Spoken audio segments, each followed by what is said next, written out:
يظنون بي خيرا وما بي من خير ولكنني عبد ضعيف كما تدري سترت عيوبي كلها عن عيونهم وألبستني ثوبا جميلا من الستر فصاروا يحبوني ولست أنا الذي أحب ولكن شبهوني بالغير فحقق رجاهم يا إلهي وخالقي بحق الذي أنزلت في محكم الذكر ولا تفضح عن سري إلهي بينهم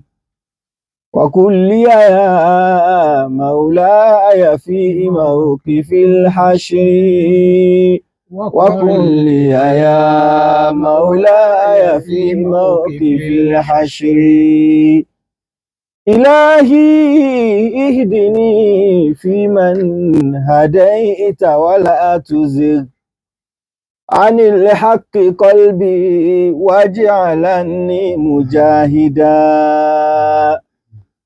وبالصبر ألهمني وبالعدل نجني وبالصدق والإخلاص سلم مجاهدا وهب لي من الأولاد وارث دعوتي يقوم بها يا رب فيك مجاهدا يقوم بها يا رب فيك مجاهدا إن الحمد لله نحمده ونستغفره ونستعينه ونعوذ بك من شرور أنفسنا ومن سيئات أعمالنا من يهده الله فلا مضل له ومن يضلل فلا هادي له وأشهد أن لا إله إلا الله وحده لا شريك له وأشهد أن محمدا عبده ورسوله إن أصدق الحديث كتاب الله وخير الهدي هدي محمد صلى الله عليه وسلم وشر الأمور محدثاتها وكل محدثة بدعة وكل بدعة ضلالة وكل ضلالة في النار. السلام عليكم ورحمة الله وبركاته. وعليكم السلام ورحمة الله تعالى وبركاته. Adáwọ̀pẹ́ fún Ọlọ́run, atọrọkẹ́ atọrọgẹ̀ fún òjíṣẹ́ Ànábì wa Muhammad. Sallallahu alaihi wasallam. Ìkẹ́ Ọlọ́run àtọlọ Ọlọ́run kọ́lọ́n kó bá mú bá Ànábì àtàwọn ará ilé rẹ̀ àtàwọn sàábé rẹ̀ àti gbogbo àwọn náà tá à ń gbìyànjú láti tẹ̀lé wọn tí ó fi dijọ́ gbéǹde alkiyama. A dúpẹ́ fún Ọlọ́run ọba tó tún ṣe nírọ̀rùn fún wa láti tún pàdé lónìí. Kọ́lọ́run ọba kó mú sàsán ẹnìkọ̀ọ̀kan wa ní ẹ̀san olóore láyé àti níjọ́ gbéǹde alkiyama. Àtàwọn tá à ń wí àtẹ̀yìntẹ̀ ń gbọ́ kọ́lọ́n kó san wá lẹ́yìn ẹ̀san oore rẹ̀. Àwọn afi dédé àsìkò yìí àfi rántí àwọn tí wọ́n ń ṣonígbọ̀wọ́ ètò wa kọ́lọ́n kó bá ṣàlékún dáadáa wọn. Ní tó ti dánú ọ̀rọ̀ wọn kọ́lọ́n má jẹ́ ó dojúrú, ètò kù díẹ̀ káàtó kọ́lọ́n kó bá wa bí àbùkátà wọn lórí ẹ̀. Àwọn afi dédé àsìkò yìí a tún fi tọrọ fáwọn òbí wọn méjèèjì bákan náà tí wọ́n wà níwájú Ọlọ́run kọ́lọ́n kó mọ́ sábà kẹ́ wọn. Gbogbo ọ̀nà tí ẹnìkọ̀ọ̀kan wa náà tá a gbà ló kù lọ́rùn kọ́lọ́n kó mọ́ sábà kẹ́ gbogbo wọn papọ̀. Kó wá ṣàánú àwa náà, kó jẹ́ káwa náà kú lórí dáadáa, kó jẹ́ ká kú lórí Islam, kó jẹ́ ká kú lórí sunnah Ànábì wa Muhammad sallallahu alaihi wasallam. Ní àìnígbára lásìkò, a máa tẹ̀síwájú pẹ̀lú ètò wa lónìí. Tírà tí a máa ń kà òun náà ni a kọ́kọ́ kà, tírà Bulugul Maram min Adillatil Ahkam tí àfáà wa Al-Hafiz Ibn Hajar Al-Asqalani kọ́lọ́n kó mọ́ sábà kẹ́ àfáà náà. Kitabun Nikah òun náà láti ń yọ àwọn hadisi lọ́kan ọ̀jọ̀kan tá à ń ṣàlàyé rẹ̀ fúnra wa látẹnu àwọn àfáà wa àwọn sheikh wa Sheikh Saad Sarumi kọ́lọ́n kó bá wa ṣàlékún dáadáa fún wa. So àwọn náà ni wọ́n mọ̀ bá wa tẹ̀síwájú pẹ̀lú kíka tírà náà. Hadisi tó bá kàn nínú Kitabun Nikah wọ́n máa ka hadisi náà fún wa. Gbogbo àtàwà ń lé ká farabalẹ̀ ká gbọ́ hadisi tá a máa kà fún wa lónìí. Gbogbo àtàbá ní béèrè nígbà tó bá tásìkò a máa béèrè àwọn questions wa. Ẹ̀sìn má jẹ́ ká gbàgbé bákan náà pé afáwà Abdulsalam Aládodo wọ́n ti wà ní studio pẹ̀lú wa tí wọ́n bá wa ṣe second segment lónìí bí tá a ti máa ń sọ̀rọ̀ nípa ìwé halal sex and intimacy. Àbí Ọlọ́run Ọba kó sábà ṣe ní ìrọ̀rùn fún wa. Bismillah. Alhamdulillah, wassalatu wassalamu ala rasulillah wa ala alihi wa ashabi wa ba'd. Assalamu alaikum wa rahmatullahi ta'ala wa barakatuh. Wa alaikum assalam wa rahmatullahi wa barakatuh. Wọ́n dúpẹ́ fún Ọlọ́run Ọba. Alhamdulillah. Ẹ̀yin Ọlọ́run Ọba tí ó láre tí máa ṣe fánà Muhammad sallallahu alaihi wa alihi wa sallam في الملأ الأعلى عند الملائكة نبي يتوقع لنا ملائكة كل من بعد محمد صلى الله عليه السقوا وسلم. بواصلاتنا كبا الصحابة أن محمد كبا تابعين كبا تابعين أتوا تتلي من أن محمد صلى الله عليه وآله وسلم في جو القيامة آمين لون يقول يندور ما سبحانه وتعالى بما بعوست واسسو أصلي سفيد الله ورعاه سو أما بغي حديث تومي لا فاره torí níjẹ̀jọ́ a sọ nípa ọ̀rọ̀ tó ní ṣe pẹ̀lú pé ẹrú mùsùlùmí tó wà lábẹ́ ọ̀gá rẹ̀ tó ń jẹ́wé lábẹ́ ọ̀gá so kò lẹ́tọ̀ọ́ kó lóun fẹ́ fẹ́yàwó àyàfi kó ṣe kí ni kó gba ìyọ̀ǹda àwọn tó ní kó bá ìrànlọ́wọ́ lọ́dọ̀ àwọn tí ó ní kó tó di pé yóò fẹ́ torí òun náà wà lábẹ́ ìṣèjọba ọ̀gá rẹ̀ ni tó náà wá tó náà tí wọ́n fẹ́ di ọmọ lábẹ́ ó fẹ́ tún máa ṣe ọ̀gá lérí ẹnìkan tó pé téèyàn bá jẹ́ bíi téèyàn bá fẹ́ ìyàwó yóò wà ní abẹ́ ìdarí yẹn yóò máa darí rẹ̀ ni tó báyìí mo fẹ́ kó ṣe báyìí ṣe báyìí ṣe báyìí so òun náà wá ní wọ́n ń sọ òun náà máa sẹ́ni òun náà ò lè lóun fẹ́ máa ṣètò òun fẹ́ máa darí yẹn pé kó máa pàṣẹ tó kí ni ọ̀gá rẹ̀ at any time ni. tí ó bá tẹ̀ wá pàṣẹ òun kó jẹ́ pé pẹ̀lú mímọ̀ sí ọ̀gá rẹ̀ níṣẹ́ wá sí wàá lọ fẹ́ àwọn oníṣègùn tó kọ́ ga rẹ̀ mọ́ ọ̀yá kúrò lè ṣe ṣe pé wà lóde tọ́ka bá ní mo fẹ́ kó o bá ṣe báyìí mo fẹ́ wọn lọ bí báyìí tó wọn àti ìyàwó rẹ̀ sì ládéhùn pé èyí ń bọ̀ wá sùn lọ́dọ̀ rẹ̀ lálẹ́ yìí ọ̀gá sì ní a máa lọ bí báyìí nísìnyí ṣe pé wà láàdé. ó yà para wọn. so nípa ọlọ́ọ̀bá nínú àwọn hikam tó wà ń bẹ tí sẹ́yà sílámù fi gbé lé kalẹ̀ ẹgbẹ́ hàn ní Muhammad sallallahu alaihi wasallam so ọ̀pọ̀ ìkàlẹ̀ yìí tá à ń sọ yìí bọ̀ àmọ́ lónìí pẹ̀lú yọ̀ǹda Ọlọ́run bá fẹ́ bọ́ síbi hadith àfàwà Abi Hurairah radiyallahu ta'ala anhu kàkà hadith náà nípa sọ ìtẹ̀sókí nípa àfàwà Abi Hurairah radiyallahu ta'ala anhu bá sì débi sí wa. Bismillahir rahim yaqulu rahimahullah wa an Abi Hurairah radiyallahu anhu anna Rasulallahi sallallahu alayhi wa sallam qala la yajma'u bayna al-mar'ati wa 'ammatiha ولا بين المرأة وخالتها متفق عليه. أنا محمد صلى الله عليه وسلم نبي حديثي نقول بقى خطر بس من حديثي ما كان قصوا فوا أبي هريرة رضي الله تعالى عنه هو أبي هريرة رضي الله تعالى عنه جاب سمة نوع صحاب الله نوع الصحابة نوع أوعية العلم أو طلعوا لا اللي بيسكنوا في الصيمة fi dé ìmọ̀mọ́lẹ̀ ìmẹ̀sìmọ́lẹ̀ gbogbo oríṣiríṣi àwọn nǹkan tá à ń ṣe lónìí tá ìsìlámù yìí máa dá o ìsìlámù yìí máa dá o ní ẹ̀sìn wa yìí ìsìlámù yìí máa dá o àṣìbá ilẹ̀ wa ìsìlámù ṣe tó tó ojú àwọn bá ṣe ní kójú rẹ ṣe tó o sí lóṣù mọ̀ pé àṣì ìsìlámù yìí àṣẹ́sìn ni dúpẹ́ tó lọ́n jẹ́ kí n jẹ́ mùsùlùmí nínú àwọn tí wọ́n pa àwọn nǹkan tá à ń rí àwọn ẹwà yìí wá ẹwà ìsìlámù yìí wá àwọn ẹ̀kọ́ bàǹtàbàǹtà wọ̀nyí àwọn tó ń gbà wá fún wa nínú wọn náà ni àfàwà àwọn sàbí alápálẹ Abu Hurairah radiyallahu ta'ala anhu náà sàbí min as-sahaba tó pé wọ́n jẹ́ alápálẹ Ọlọ́run wá ṣàràfà wọn pẹ̀lú liqa'i an-nabi sallallahu alaihi wasallam Ọlọ́run sàpọnlé fún wọn ó sì fún wọn ó sà wọn lẹ́sà ó sì fún wọn pé pẹ̀lú pé wọ́n pàdé ní Muhammad sallallahu alaihi wasallam ó sà nẹ́bì lẹ́sà pẹ̀lú wọn ó sà wọn náà lẹ́sà pẹ̀lú ànábì eléyìí àti eléyìí méjì sí kiri wọ́n jọ pàdé ara wọn gbogbo àwọn eléyìí pẹ̀lú eléyìí ní gbogbo àwọn sábà ní Muhammad eléyìí ni wọn Ọlọ́run wá fà ní Muhammad tó jẹ́ ọ̀gá eléyìí ó sì kiri ó fi pàdé wọn. bí a sahabihi abrari fadlan wa ayyada.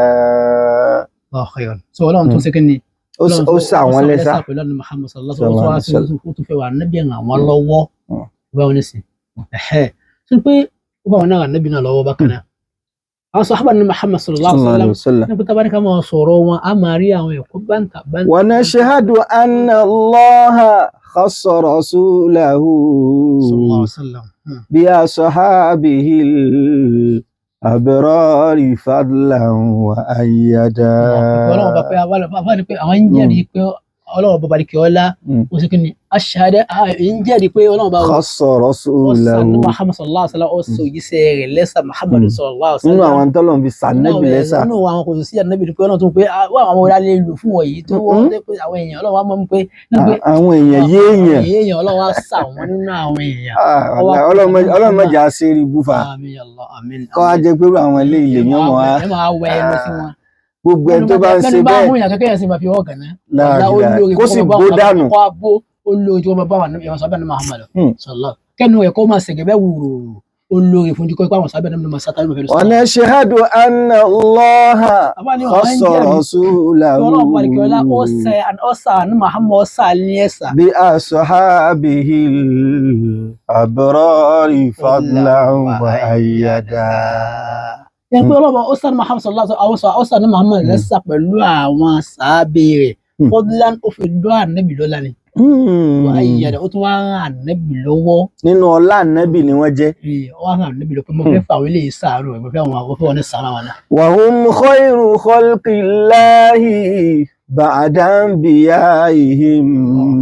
Tọ́wọ́ á sọ pé àwọn èèyàn kan tó lórí láyé àwọn pẹ̀tàwọn tán ní àwọn èèyàn ló tún jẹ́ ní ẹ̀sà nínú àwọn èèyàn yéèyàn nínú àwọn èèyàn. Lẹ́yìn àwọn anábì Ọlọ́run ọba àwọn sàhábà kan yìí nà tó yẹ. Bihim yaqtadi fi ddini kullu man iqtada. Ọ̀pẹ tó wá lóun fẹ́ ṣe ẹ̀sìn yìí tó fẹ́ ṣe bọ́lá ṣe fi rán ní Muhammad sallallahu alaihi wasallam tó fẹ́ sí tánà bí n ṣe mo fẹ́ ṣe. Wàlá àwọn sàhábà wọn bá ti tẹ̀lé wọn ó ti ṣe rere. Allahu akbar. Ó ti ṣe rere. Ìyá pẹ̀lú ìmọ̀ lẹ́yìn fẹ́ máa fẹnu sọ́tà wọn yìí wọn. Àní mo sọ́lẹ̀ kan sí pé ẹnu kọ́ wá mú ẹnu ẹ̀ báyìí kó mẹ́nu ẹ̀ kó máa sí máa fi sìnkì kó máa fi họ ìgànnà kó wá sẹ́jẹ̀ olórí ju fún ọmọ báwọn. Àpẹẹrẹ pé ibú ń bẹ lára yẹn oníkéèyàn máa fẹnu sọ́tà wọn sọ́tà ní Muhammad sallallahu alaihi wasallam. Àpẹẹrẹ yẹn máa yìn wọn kọ́ mọ́ sọ tó dá ń pa wọn. Àpẹẹrẹ oríire nù. Àpẹẹrẹ pé ìkẹ́ Ọlọ́run ọba Ọlọ́run gbé òwúre fún ẹni bẹ́ẹ̀ náà ni. Àbílọ́run bá sọ́tà ilé ìlú kọ́lọ́kọ́ ọjọ́ kọ́ pàánù kọ́ lọ́nà kọ́nà mọ́ sàwà ní ṣé àwọn tí wọ́n mọ̀ fẹnu lálà sí àwọn sàbí àtàbí. Àwọn tó sì ti rí bẹ́ẹ̀ náà kọ́lọ́kọ́ bá tún wọn ṣe àmín. Olùdáwárí nítorí ń bà yẹn nínú jẹ́ kìí ṣe pé bóyá pé kinní kan ọ̀rọ̀ à ń fi yẹn ṣe ẹ̀yẹ kọ́ ọ̀rọ̀ yẹ̀yẹ́ kọ́ ọ̀rọ̀ ń tẹ́ ká máa sunkún lé lérí ni. lẹ́nu pé kéèyàn wá rú sábẹ́ ìbáyà tí ń bá sọ̀rọ̀ síwájú díẹ̀ sí báyà yóò lè fi mẹ́ta sọ̀rọ̀ rẹ̀. àbọ̀ àbọ̀ wẹ́wọ̀ radiyallahu ta'ala anhu. nígbà táwọn onímọ̀ àwọn mu'arrikhun tó ń fẹ́ sàlàyé àwọn àfáàtì àwọn historian kan yẹn lẹ́yìn ìbẹ̀bí àwọn tó máa ń sọ̀tàn àbí ọkọ ni bá tó ń fẹ́ sọ̀rọ̀ wọ́n ní àfáà Abu Hurairah radiyallahu ta'ala wọ́n ní wọ́n gbà wá ma yazidu ala 1600 حديثا النبي صلى الله عليه وسلم látọ̀dọ̀ النبي صلى الله عليه وسلم حديث النبي صلى الله عليه وسلم wọ́n gba hadith wa into lè tó exceed 1600 hadith ní wọ́n gba látọ̀dọ̀ Muhammad sallallahu alaihi wasallam kálí òun mọ̀yí. So ẹni tó pé abáníká wo ipa ẹ̀kọ́ táwọn èèyàn kọ́lá ilé kéwúlá ńlá gẹ́gẹ́ ilé kéwúlá ńlá ilé kéwúlá ńlá gẹ́gẹ́ làbúrò yẹn fún ààrẹ pé bá ní kọ́ máa pé ó bá fẹ́ mú kọ́ ọ fẹ́ máa kọ́ àwọn graduate níwájú ànábì ní pé bẹ́ẹ̀ báyìí pé yàn àyà bá tẹ kò yàn gánà bá sọ pé wọ́n pè yàn kúrò bá pè yàn ní ẹwọ ní ìsìn báyìí bàbá wa wà lọ́wọ́ àfihàn lọ́ọ̀rà so ṣe ṣàìkúrò dára fún àmín Allah so asma Allahu min kulli kaydin ahsud àmín Allah ìgbà lọ́mọ ni pé kí wàá ká sọ pé ẹnìkan tó súnmọ́ wọn dáadáa báwọn ká fẹ́ wòye rẹ̀ ká máa wá mú ká máa wá lọ sọ pé ẹni tó súnmọ́ wọn ká máa fa bùkù kan tá a bá ti fa bùkù kan tàlà fa bùkù kan. à ń fa bùkù kan bá nù. bẹ́ẹ̀ni kéèyàn wá pàdé Muhammad sallallahu alaihi wasallam tó jẹ́ sáà ẹni tó súnmọ́ bá kẹ́ máa bù pé yẹn ṣe kí ti bú ọba ẹ̀rí nísìnyí sọ àṣà náà bó tẹ́lẹ̀ kí wọ́n ti wọ ẹ̀kẹ́ tí yẹn ńlá kan náà tó súnmọ́ bá tó wá ti wọ àwùjọ kan kí ló mọ̀ ṣẹlẹ̀ a máa ṣe ṣéwù fún wọn ṣéwù tó pé kí ni àwọn náà ní ẹni ọba ni wọn ọba ti afẹ́fẹ́ ọba ti wà láwùjọ ó ti wà láwùjọ ẹni tó bá nífẹ̀ẹ́ èèyàn ọba ó ti wà láwùjọ yẹn wípé atẹ́gùn bàbá wa ọba lọ́n sí kí ni ó ti fẹ́ débẹ̀ a máa ṣe kí ni ṣéwù so káyọ̀ pé ẹni tó wá sọ fún Ànábì Muhammad sọ Ànábì sọ pé kẹ́kọ̀ọ́ lọ́dọ̀ rẹ̀ lẹ́nu kọ́kọ́ wá pé mo fẹ́ sọ̀rọ̀ lónìí báyìí ọ̀nà àwọn àti pé wọ́n kàn wá wò sùn ni pé ọmọkùnrin alátẹnujẹ ni. Subhanallah, subhanallah. ọ̀nà tó wá pé bàbá yẹn alátẹnujẹ inú yẹn ó bàjẹ́. ẹ wá lẹ̀ ń sọ̀tàn. tó wá pé bàbá yẹn alátẹnujẹ wallahi inú yẹn ó bàjẹ́. tó wá pé ọ̀rẹ́ yẹn ní alátẹnujẹ inú yẹn ó bàjẹ́ má pé ọmọ yẹn alátẹnujẹ inú yẹn ó bàjẹ́ tó bá pé àfáà yẹn alátẹnujẹ inú yẹn ó bàjẹ́. Àwọn pé ìbùkí àfá ìbùkí ọmọ kéwú ni. Pé alùsùn nílẹ̀ èyí ti débẹ̀. Kẹjá ronú. A ní pé ẹgbẹ́ ìkàbà ń gbé ìbámu ní ìbùkí àfá ìbùkí ọmọ kéwú. Ìbùkí ọmọ kéwú ìbùkí àfá. Ibi tọ́rọ̀ wá wà ń bẹ̀rẹ̀ rẹ̀ rí gbá àwọn tá à ń sọ yìí náà. Tẹ́ bá wá fẹnu kankan nú àfá wọn. Èèyàn kàn dínú yọ. Àmọ́ àwọn tọ́lọ̀ fi gbẹ́sìn dání tẹ́yìn bá sọ̀rọ̀ wọn láìdá àrọ̀ wá ní táwọn. Kó sànù wa kọ́lọ̀ jẹ́ ká máa pàtàkì àwọn sọ̀hábà ní Muhammad tó wọ́n sì wàhálà gafẹ́ sí wallahi tí ó bá sí wà àwọn ẹlẹ́ni àwọn wọ̀nyí. Ẹ wo hadith afẹ́kà yìí nìsín àfáà tó sì wá láǹfààní rẹ̀ kéèyàn kan wá yanu tó máa sọ tí ọ̀dà ní. Nàpẹ̀kẹ́ nìyẹn kó mú ẹnu rẹ̀ sẹ́ kó wá fi ọ̀gànná kó wá máa ṣe yòwòrò ó lórí ju fún kó máa yọnu sáwọn sàbá ní Muhammad sallallahu alaihi wasallam. Afáwa yìí kí n tún sọ̀rọ̀ tí wọ́n lẹ́ẹ̀kan dé sí kábàlẹ̀ ń fi mọ pàtàkì wọn. Nígbà tí wọ́n wà àsìkò tó pàwọn náà gba ìsìláàmù wọ́n máa ń pè wọ́n ní Abu Shams ẹrú oòrùn Abu Shams iná wọn pè wọ́n. Àtọ́wọ́ dáadáa ní Muhammad sallallahu alaihi wasallam ànábì wa pé kí ló kọ́ rẹ̀ ó ní Abu Shams náà lẹ́mi bal anta Abdurrahman ànábì wa fún ní Abdurrahman ibn Sakhr. So àwọn onímọ̀ ní pé in tó fasáwà bí tán fi ń pè ní kúníyà rẹ̀ tó fi ń pè ní Abu Hurairah ní wí pé nígbà tó wà ní kékeré ó ní olóńgbò kan tí máa fi ṣeré nígbà kékeré. Àwọn tó wá jẹ́ lìdáàtù rẹ̀ àwọn tó wá jẹ́ bí àwọn àkàránù rẹ̀ àkàránù àwọn tó jẹ́ akẹgbẹ́ rẹ̀ wọ́n máa wá pè ní Abu Hurairah bàbá olókọ̀ yẹn tó nífẹ̀ẹ́ sínú. Ó sọ ọmọ ń pè bẹ́ẹ̀ pé ọmọ mi jọ ń ṣeré máa ń gbé káàkiri láti kékeré nìkan ikú má tó dàgbà tó rẹ̀ sàánú gbogbo. Bó ṣe di kúnní àwọn nìyẹn. Ànábì wa máa ń pè ní Abu Hir ànábì máa ń pè ní bàbá ológbò àkọ́tọ́ Hurairah àwọn onímọ̀ ní pé ológbò kékeré tó jẹ́ abo níjẹ́ Hurairah ànábì wa máa ń pè ní bàbá olóńgbò tó jẹ́ àkọ́tọ́ mi fi ń bá ṣeré máa fi ń bá ṣe àwàdà máa fi ń fi ìfẹ́ hàn sí. Ànábì ń bá sáwàdà lẹ́nìkan mọ́ aṣọ tí ọ̀dà parẹ́. Ànábì ìjọ kan nípa ọmọ ànábì sì ní kọ́ tẹ̀sọ̀ kalẹ̀ wá sí tẹ̀sọ̀ kalẹ̀ ànábì wa subhanallah ànábì fọ́ gbà sí báyìí báyìí ànábì bẹ́lọ̀ bá fún wa bá bó ṣe dún ní mímọ́ ni. ọ̀nà lọ́lọ́ bá ànábì ìjọ kan pé ọlọ́kùnrin bẹ́lọ̀ kọ́lọ́ kó sànú ìyá mi ó tẹ̀ sọ ìyá mi ní mùsùlùmí ànábì tó bẹ́lọ̀ fún ìyá rẹ̀ tó di mùsùlùmí náà.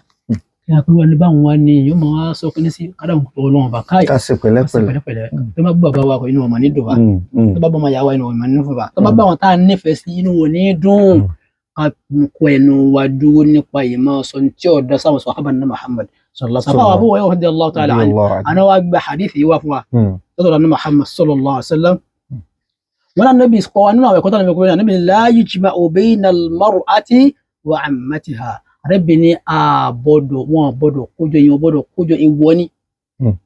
Kí èèyàn sọ pé mo fẹ́ fẹ́ yàwó ní ṣe kọ́ wá rún mo fẹ́ fẹ́ yàwó ánìkúta lọ́wọ́ kójọ ìyàwó méjì lówó mi mo fẹ́.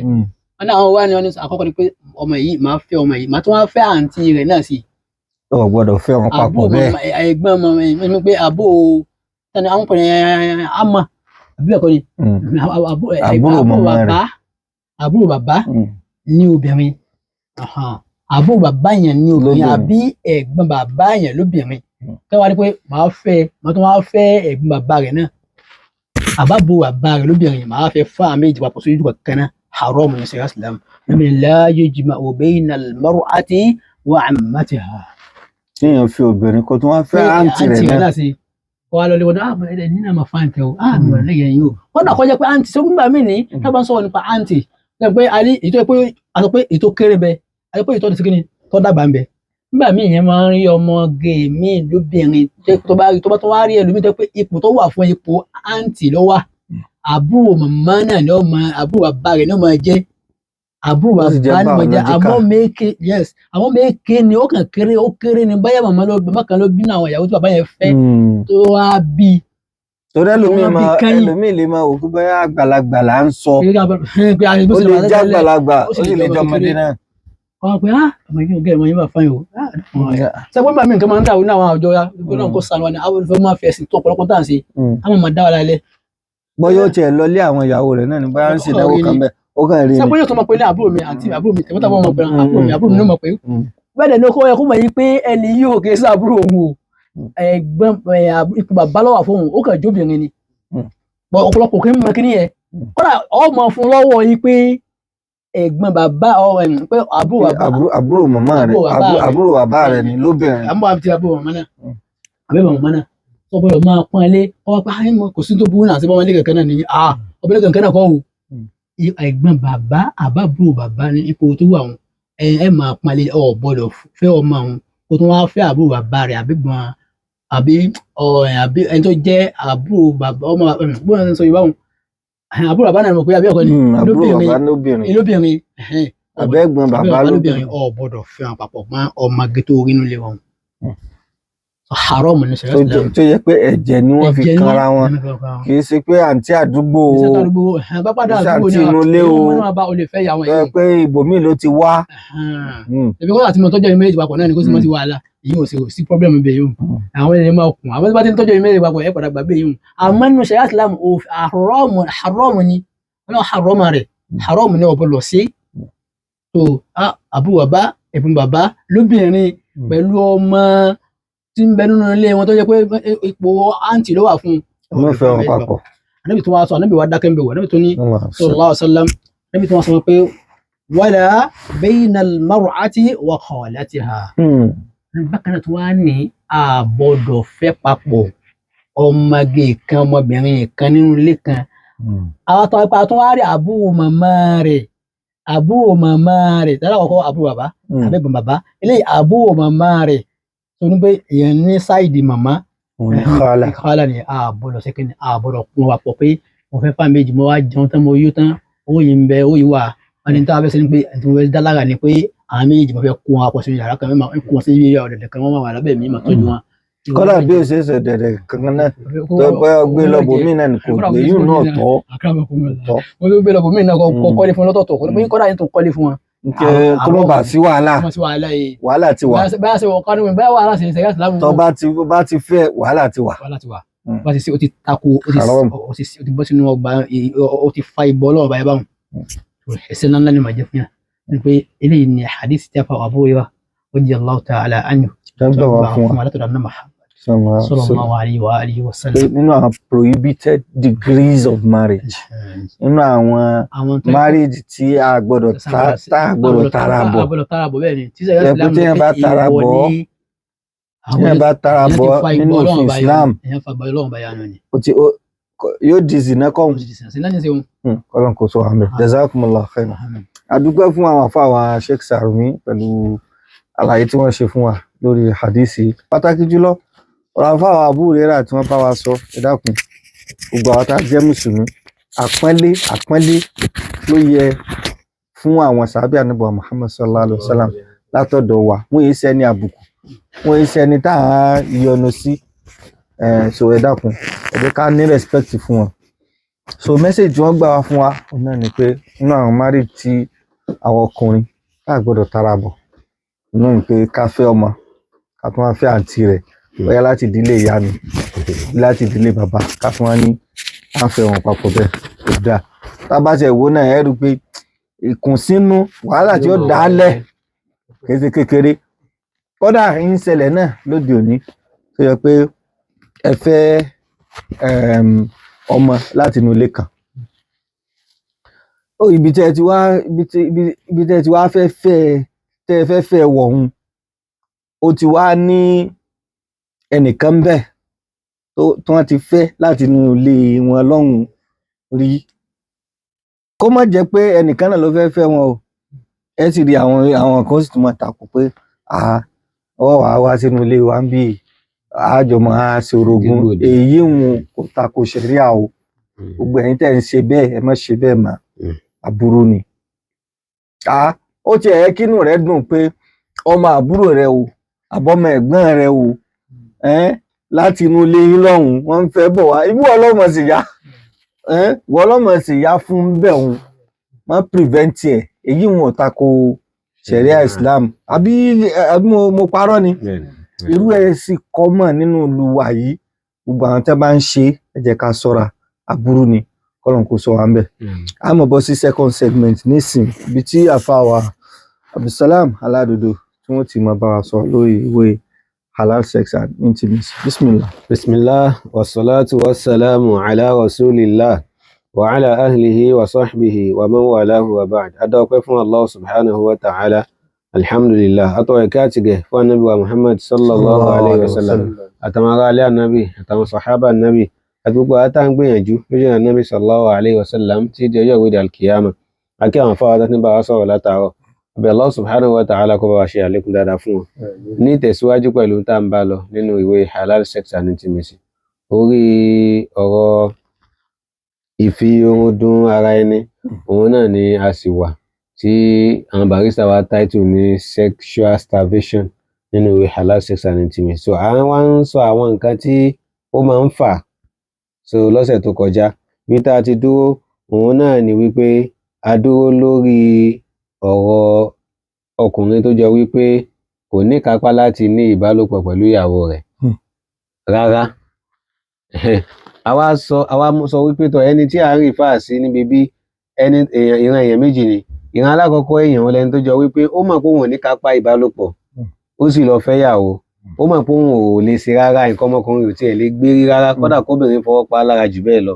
Irú ẹni bẹ́ẹ̀ àbòsí ló ṣe fún obìnrin náà. tó tẹ̀ kọ́kọ́ yí wa ni pé obìnrin ò ní ìdí láti kọ́kọ́ fọwọ́ pààyàn la kára gan tó dìde àbí.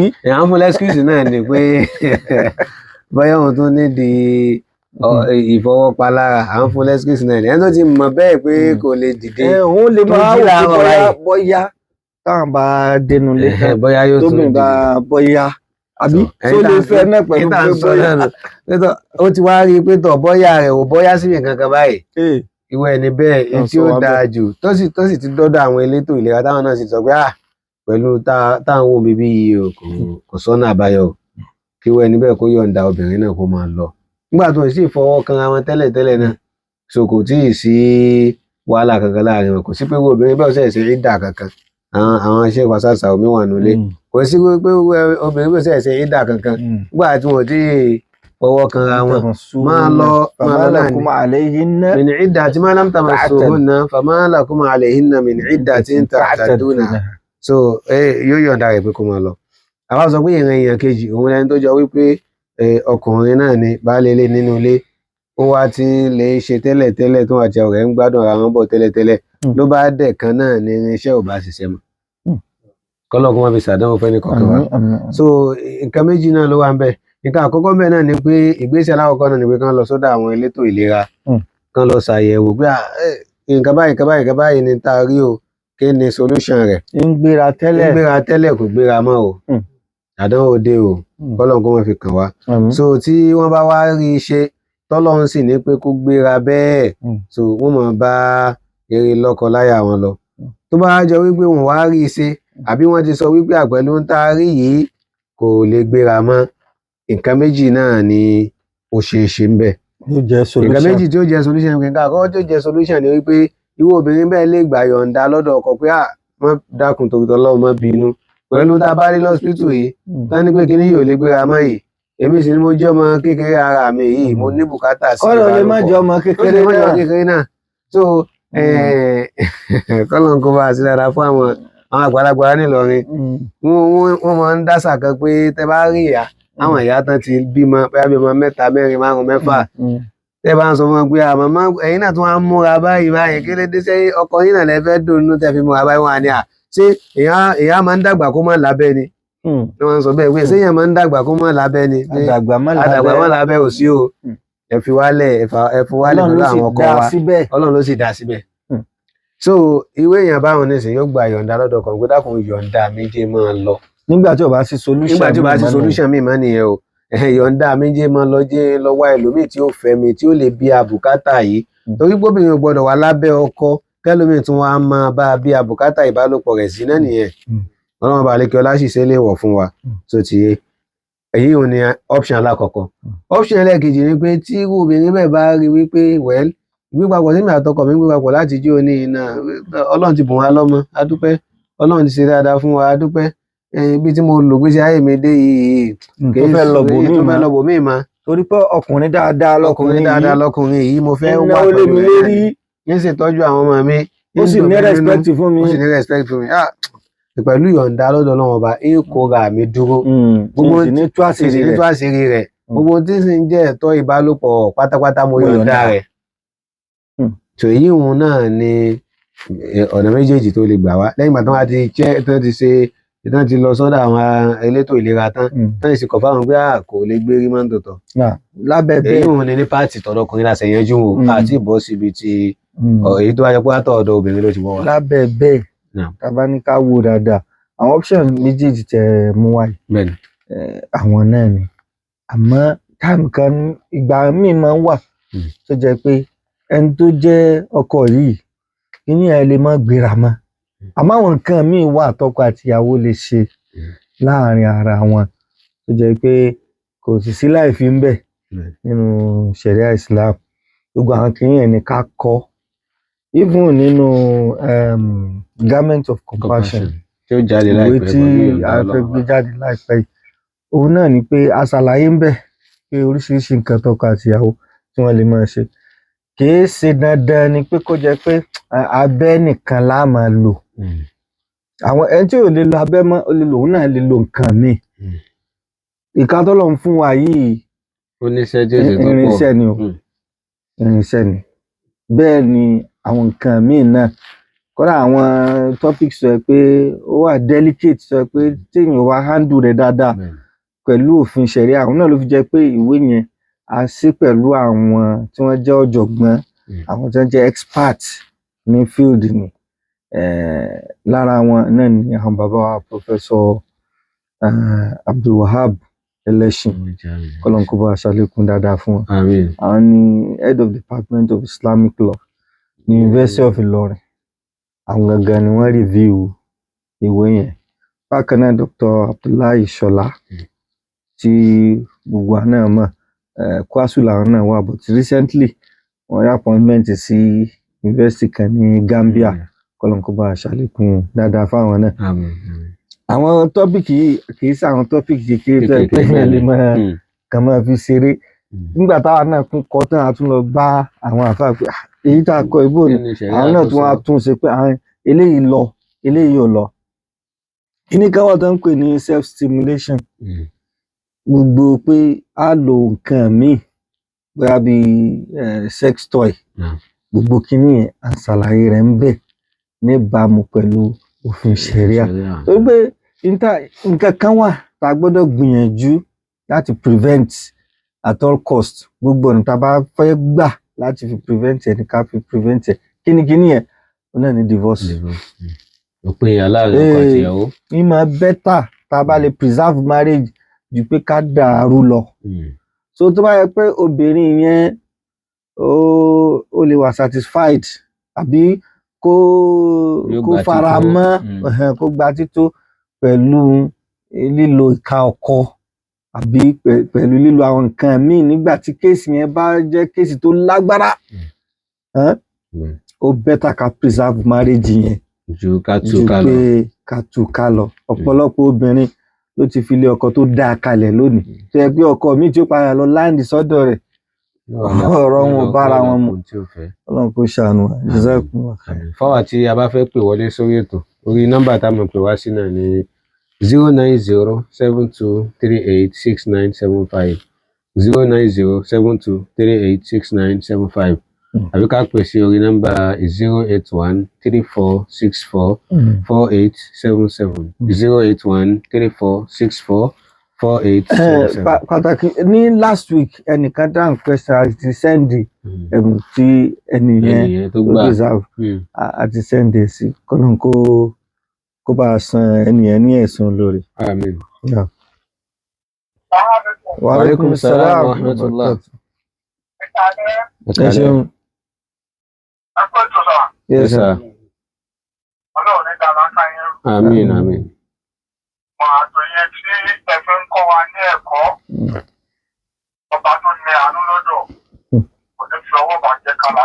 Àmín, àmín.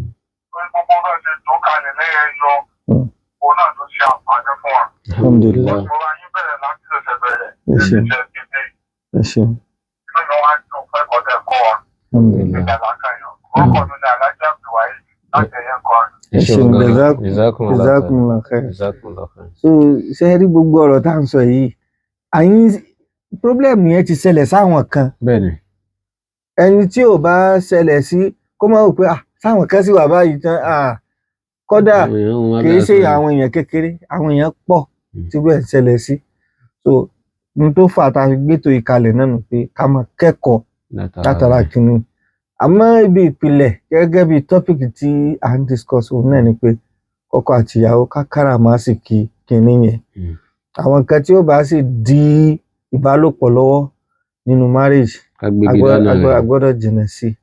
Wọ́n máa ń sọ fún wa pẹ̀lú àwọn chapters àti kà sẹ́yìn n tá máa jẹ gan a gbọ́dọ̀ watch ẹ̀. Naam. Wa alaikum salam wa barakatuh. Ẹ ṣé. Wa alaikum salam, ẹ bá pa rédíò yín àbí kẹ́ sún kó ń bẹ̀.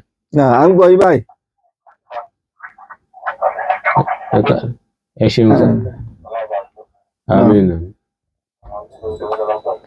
Naam. Àmín.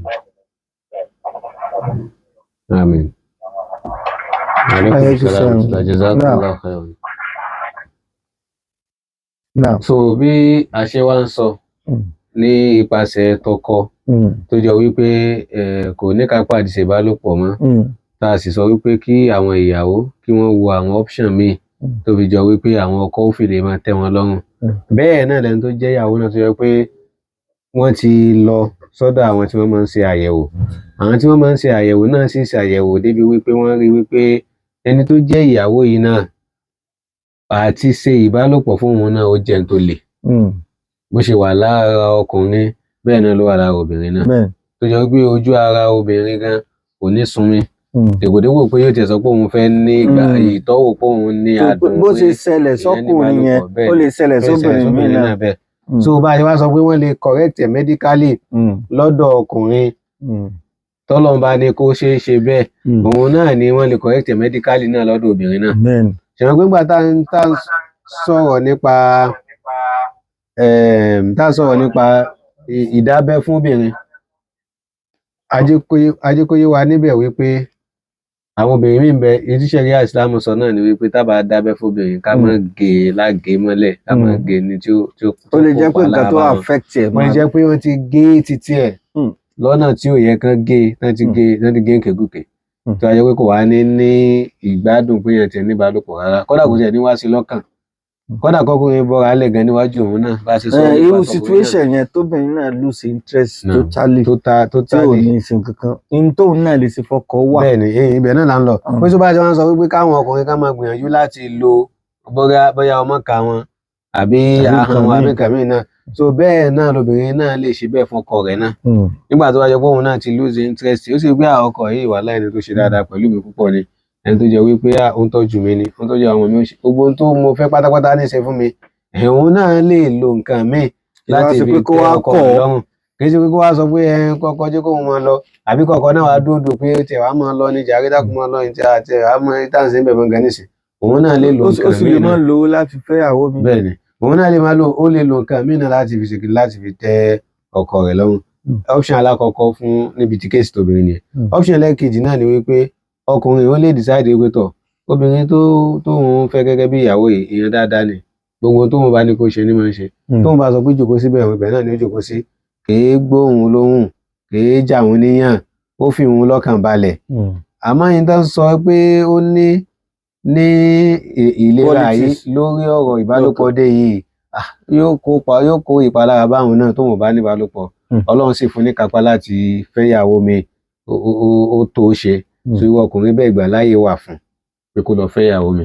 Gbà tó jọ wípé tẹ́lẹ̀tẹ́lẹ̀ náà nínú ẹ̀sìn yìí náà ọkùnrin lè ní ju ìyàwó kan lọ. Tí ó bá lówó yà máa jẹ́ méjì yóò máa jẹ́ kí wọ́n á pé méjì lọ́dẹ̀dẹ̀ rẹ̀ báwọn àmọ́ ká nípa ẹni tí ò ní kápá láti fẹ́ ìyàwó míì ni tó sì rí wípé ọ̀rọ̀ ìbálòpọ̀ yìí òun lè fi ṣeré option méjì náà ní bẹ fún un option alákọ̀ọ́kọ́ náà ní ta ti kọ́kọ́ wípé kó fi obìnrin òun lẹ̀ lọ́dẹ̀dẹ̀ rẹ̀ ká nípò lè mú mọ́ra tóbìnrin ó sì máa ṣe àwọn nǹkan míì fún tí ò ní jẹ́ pé bóyá ìbálòpọ̀ gangan ni wọ́n ní. option ẹlẹ́ẹ̀kejì náà kì í ṣe pé yóò apàyà rẹ̀ yóò máa dọ́dọ̀ rẹ̀ ó máa dì mára wọn ó máa ṣe gbogbo ẹ̀ so option ẹlẹ́ẹ̀kejì náà ni wípé tòun ti bó ṣe nífẹ̀ẹ́ obìnrin yẹn tó yóò pé òun fẹ́ ṣe dáadáa látàrí pé òun ò fẹ́ máa rí kínú òun bàjẹ́ tínú tiẹ̀ náà tó wá mọ tàtà rẹ̀ bàjẹ́ pé kó yọ̀ǹda rẹ̀ pé má bínú ní tó fà tó fẹ́ yọ̀ǹda rẹ̀ lélẹ̀. àbí bẹ́ẹ̀ sì kọ́ sẹ́ gbogbo yóò wá fẹ́ lómi wọlé. níta sáfẹ́ dé ni pé ká gbìyànjú ká preserve marriage ó dáa ju ká là ń kọra wa lọ torí aburú tí ó ṣẹlẹ̀ tá a bá kọra wa ó pọ̀ ju dáadáa tí ó bí tá a bá dúró síra wa lọ. àbí Ọlọ́run bá kó fún wa nírọ̀rùn láti lè tẹ̀lé àwọn nǹkan tí a ti ṣàlàyé fúnra wa subhanakallahumma bihamdik ashhadu an la ilaha illa anta astaghfiruka wa atubu ilayk. ojoojúmọ́ làwọn ìṣẹ̀lẹ̀ àgbọ̀kọ̀ àṣàbíyàn onírúurú ìṣòro